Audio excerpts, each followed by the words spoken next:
తెలంగాణ రక్షణ సేన అధినేత్రి కవితకి కల్వకుంట్ల కవిత, దేవులపల్లి కవిత సరే ఏ ఏ పేరైతే ఆ పేరు. పెద్ద షాక్ తగిలింది. అది ఈసీ ఇచ్చింది. ఎన్నికల కమిషన్ ఇచ్చింది. షాక్ సారాంశం ఏంటి? ఏందనంటే ఆమె పార్టీ పేరు మార్చుకోవాలని ఈసీ ఒక లేఖ రాసింది. లేఖ రాసిన నేపథ్యం ఏంది? ఎందుకు రాయాల్సొచ్చింది? ఆ పార్టీ ఎందుకు ఫౌండ్ అయిందో ఒకసారి బ్రీఫ్‌గా తెలుసుకుందాం. మనకు తెలిసిందే బీఆర్ఎస్‌లో అంటే అప్పటి టీఆర్ఎస్ తర్వాతగా బీఆర్ఎస్‌కి మారిన సందర్భంలోనూ అప్పుడు టీఆర్ఎస్‌లోనూ బలంగానే ఉన్నారు. బీఆర్ఎస్‌గా మారిన తర్వాత కూడా పార్టీలో ఆమెకు చాలా వాల్యూ ఉంది. ఆ పార్టీ ఎంపీగా కంటెస్ట్ చేశారు. ఒకసారి గెలిచారు, ఒకసారి ఓడిపోయారు. తర్వాత ఎమ్మెల్సీగా కూడా చేశారు. ఆ తర్వాత కొంత పార్టీలోనే డిఫరెన్స్ వల్ల కొంతమంది హరీష్ రావు మీద, కేటీఆర్ మీద, కొంతమంది మీద ఆమె చాలా అలిగేషన్స్ చేస్తూ ఇట్లా ఈ విధంగా నన్ను వాంటెడ్‌గా దూరం పెట్టారు. జైలుకి పోయేలా చేశారు. జైల్‌లో ఉన్నప్పుడు అసలు పట్టించుకోలేదు అనే చాలా ఆరోపణలు చేసి ఆమె బయటికి రావడం ఇదంతా మనకు తెలిసిందే. ఆ తర్వాత కొన్నాళ్ళ గ్యాప్ తర్వాత ఆమె పార్టీ పేరు పెట్టుకోవడం, పార్టీని ఫౌండ్ చేశారు. ఈసీకి పార్టీ పేరు పెట్టేటప్పుడు కూడా 3, 4 ప్రత్యామ్నాయాలు ఇచ్చారు. టీఆర్ఎస్ పేరు మీద వచ్చేలాగా ముందుగానే 3, 4 పార్టీ పేర్లు పెట్టి ఇచ్చడంతో ఫైనల్‌గా తెలంగాణ రక్షణ సేన అనే పార్టీకి ఎన్నికల సంఘం యాక్సెప్ట్ చేసింది. ఇదంతా బానే ఉంది. ఆ పార్టీ ఇనాగరేషన్ కూడా ఆర్భాటంగా చేశారు. పెద్ద ఎత్తున గ్రూప్ గ్యాదరింగ్ చేశారు. జనాల్ని కూడా మొబిలైజ్ చేశారు. పర్లేదు. ఒక రిజిస్టర్డ్ పార్టీగా అయిపోయింది అనుకున్నాం. కానీ ఈ గ్యాప్‌లోనే ఒక కవితకి పెద్ద షాకు తగిలింది. ఆ పేరు విషయంలో, టీఆర్ఎస్ అనే పేరు విషయంలో మనకి టీఆర్ఎస్ అనగానే గుర్తుకొచ్చేది ఏంటంటే ఫస్ట్ అప్పుడు తెలంగాణ ఉద్యమ సాధన కోసం కేసీఆర్ టీడీపీ నుంచి బయటకు వచ్చేసి ఒక పార్టీ పెట్టుకోవటం, దాని పేరు తెలంగాణ రాష్ట్ర సమితిగా నామకరణం చేయటం, అది ఆ ఉద్యమ పార్టీగా ఒక ముద్ర పడిపోవటం కావచ్చు, దాన్ని ఆ విధంగా సస్టైన్ చేస్తూ ఫైనల్‌గా పోరాటం చేస్తూ ఒక ప్రత్యేక తెలంగాణ రాష్ట్రం రావడంలో కీలక పాత్ర పోషించాడు. ఖచ్చితంగా నో డౌట్. 2014 అంటే 14లో మనకి ప్రత్యేక తెలంగాణకి మొట్టమొదటిసారి ఎన్నికలు జరగడం జరిగింది. అంటే ఉమ్మడి ఆంధ్రప్రదేశ్ నుంచి విడిపోయి తెలంగాణ అంటూ ఒక రాష్ట్రం ఏర్పడ్డు. ఫస్ట్ టైం ఎన్నికలు జరిగాయి. టీఆర్ఎస్ గెలవడం జరిగింది. మళ్ళా సెకండ్ టైం కూడా ఆయన 2018లో ముందస్తు ఎన్నికలకెళ్ళాడు.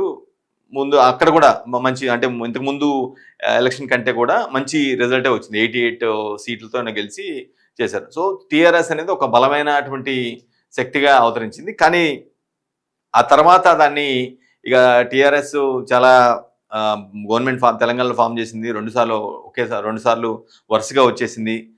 తమదైన ముద్ర వేసాం పాలనలో అని ఒక ఎక్స్టెన్షన్‌కి వెళ్ళిపోయి, అంటే ఆయన కేసీఆర్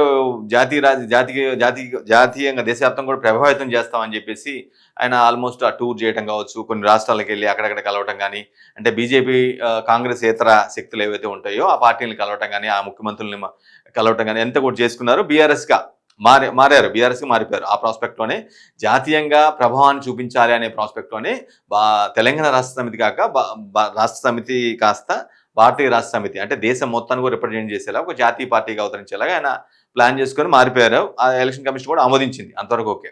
సో అంటే టీఆర్ఎస్ ఛాయలు మొత్తం పోయాయి. బీఆర్ఎస్‌గా మారిపోయింది. దేశవ్యాప్తంగా కంట్రీ ఇంట్రెస్ట్‌లు నేపథ్యంలో అంటే మన టీఆర్ఎస్ పార్టీ కాస్త బీఆర్ఎస్‌ని దేశవ్యాప్తంగా ప్రభావితం చేయాలనే ప్రాస్పెక్ట్‌లో ఆయన ఆ విధంగా డెసిషన్ తీసుకొని కార్యాచరణ చేసుకుంటూ ముందుకెళ్లారు.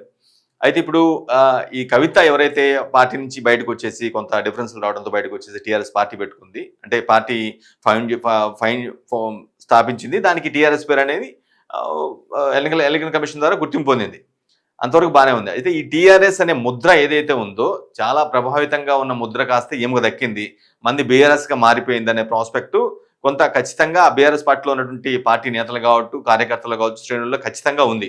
అందుకే దాన్ని వ్యతిరేకిస్తూ కవితకు వచ్చినటువంటి ఆ టీఆర్ఎస్ తెలంగాణ రక్షణ సేన అనే పార్టీ ఏదైతే ఉందో, సో దానికి వాళ్ళ ఫుల్ నేమ్‌తో వాళ్ళకి ఇబ్బంది లేదు. షార్ట్ నేమ్ టీఆర్ఎస్ అని ఏదైతే ఉందో దాంతోనే ఇబ్బంది. ఎందుకంటే అది ఉద్యమ పార్టీకి ముద్రపడింది. జనాల్లో బాగా పాతుకుపోయింది కాబట్టి ఆ పార్టీ ముద్ర ఈమెకి వచ్చింది.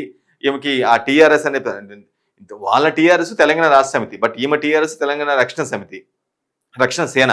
సో కాబట్టి సేమ్ పెద్ద ఫుల్ నేమ్‌తో ఇబ్బంది లేదు గానీ ఆ షార్ట్ నేమ్ ఏదైతే ఉందో అది ఉద్యమ పార్టీ రిప్రజెంట్ చేసింది కాబట్టి ఖచ్చితంగా జనాల్లో మళ్ళా ఆ ఫాలోయింగు టీఆర్ఎస్‌కి వచ్చుద్దేమో, మేబీ ఆ ప్రాస్పెక్ట్ అట్లా ఆలోచించారు. చాలామంది ఆ బీఆర్ఎస్‌లో ఉన్నటువంటి చాలామంది నేతలు పై స్థాయి నుంచి కింద స్థాయి వరకు కూడా అలా ఆలోచించి ఎన్నికల సంఘానికి పెద్ద ఎత్తున ఫిర్యాదులు చేయడం జరిగింది.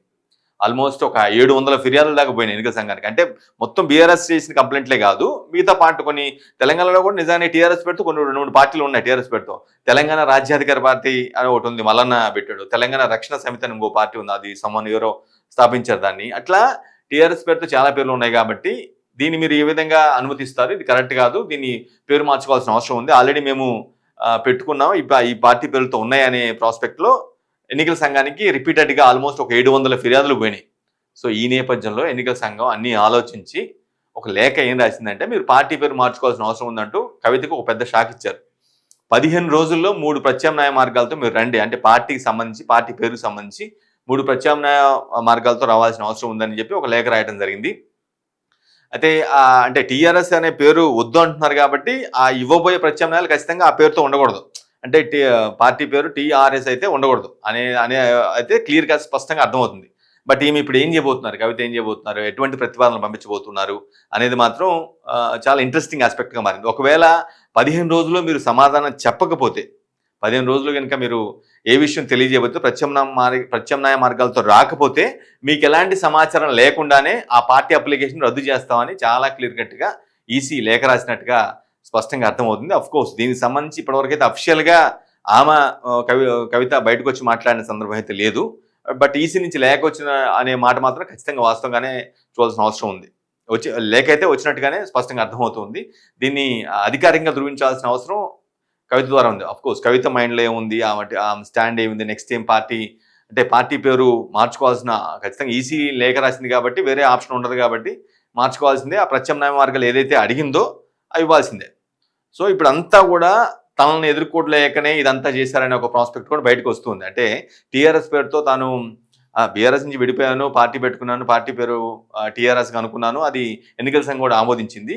కానీ ఇక్కడ ఎవరైతే కొన్ని శక్తులు ఎవరైతే ఉన్నారో టీఆర్ఎస్ పేరుతో ఆ పార్టీ దానికి ఉన్నటువంటి మైలేజ్‌తో, ఇమేజ్‌తో వాళ్ళకేదో ఇబ్బంది వస్తుందనే ఒక ప్రాస్పెక్ట్‌ని మనసులో పెట్టుకొని ఈ విధంగా తన మీద 700 ఫిర్యాదులు పోయేలా చేశారు. దీని వెనక బీఆర్ఎస్ అండ్ టీం మాత్రమే ఉందని చెప్పేసి కవిత వర్గం కావచ్చు, లేదా కవిత శ్రేణులు చెప్తున్న పరిస్థితి.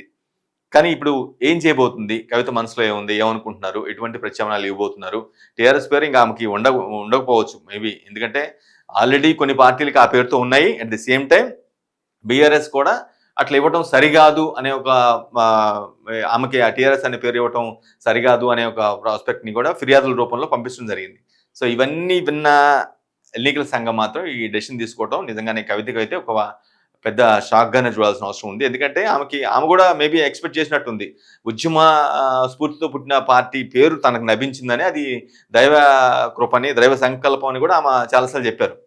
సో అటువంటి పేరు ఇప్పుడు ఎక్కువ పెద్ద ఎత్తున ఫిర్యాదుల కంప్లైంట్స్ రావడంలో దాన్ని మార్చుకోవాల్సిన అవసరం ఉందని ఈసీ లేఖ రాయడంతో ఆమె డిఫెన్స్‌లో పడిపోయిన పరిస్థితి అయితే వస్తుంది. నెక్స్ట్ ఏం పేరు పెట్టుకుంటారో, దాన్ని ప్రజలు ఎలా యాక్సెప్ట్ చేస్తారు? ఎందుకంటే ఈ పార్టీ పేరుతో, ఈ టీఆర్ఎస్ పేరుతో ఆల్రెడీ ఒక పెద్ద సభ పెట్టుకున్నారు ఆమె. భారీగా ఇనాగ్రేట్ చేశారు. ఆ తర్వాత ఆ పార్టీ జెండాలను జనాల్లో పంపించారు. పార్టీ కార్యకర్తలను కొంత ఏర్పరచుకున్నారు. కొన్ని ఇష్యూస్ మీద ఆ పార్టీ తరఫున పోరాటాలు కూడా చేశారు. ఆల్ ఆఫ్ ఎ సడన్ ఇప్పుడు మార్చుకోవాల్సిన అవసరం ఉందని ఈసీ ఆదేశించడంతో ఖచ్చితంగా ఆమె డిఫెన్స్‌లో పడే పరిస్థితి అయితే కనిపిస్తుంది. బట్ ఆమె ఏం మార్చుకుంటారో, ఎటువంటి పేరు పెట్టుకుంటారో అనేది మాత్రం ఇప్పుడు చాలా ఇంట్రెస్టింగ్ ఆస్పెక్ట్‌గా మారింది. కవితకి నిజంగానే ఇది ఒక షాక్‌గానే భావించాల్సిన అవసరం ఉంది. ఖచ్చితంగా దీని వెనక ఎన్నికల సంఘం ఇచ్చిన లేఖ వెనక దాని వెనక పరిస్థితులు ఏంటి? ఏ పరిస్థితుల్లో ఎన్నికల సంఘం లేఖ ఇచ్చిందనే దాని మీద మాత్రం ఖచ్చితంగా స్టడీ చేస్తారామా? ఎవరున్నారో కూడా ఇప్పుడే ఒక అంచనాకు వచ్చినట్టుంది. ఆ అంచనాకు ఖచ్చితంగా వచ్చి ఉంటారు. ఆ పార్టీ శ్రేణులు కావచ్చు, కవిత కావచ్చు. తనకేదో టీఆర్ఎస్ పేరుతో మైలేజీ క్రియేట్ అవుద్దని చెప్పేసి వాళ్ళకి ఆ ఉద్యమ స్ఫూర్తి పార్టీ కాస్త టీఆర్ఎస్ కాస్త బీఆర్ఎస్ అయిపోయింది కాబట్టి తనకి ఏదైతే ఉద్యమ స్ఫూర్తితో పుట్టిన టీఆర్ఎస్ ఆ నేమ్ అనేది తనకు లక్కింది. దీన్ని భరించలేక ఈ విధంగా చేశారనే ప్రాస్పెక్ట్లో ఆమె ఖచ్చితంగా ఉంది. దాన్నే మేబీ ఓపెన్గా కూడా చెప్పే అవకాశం కూడా ఉంది. ఓవరాల్గా ఇదైతే కొద్దిగా షాకింగ్ న్యూస్ గానే మనం భావించాల్సిన అవసరం ఉంటుంది.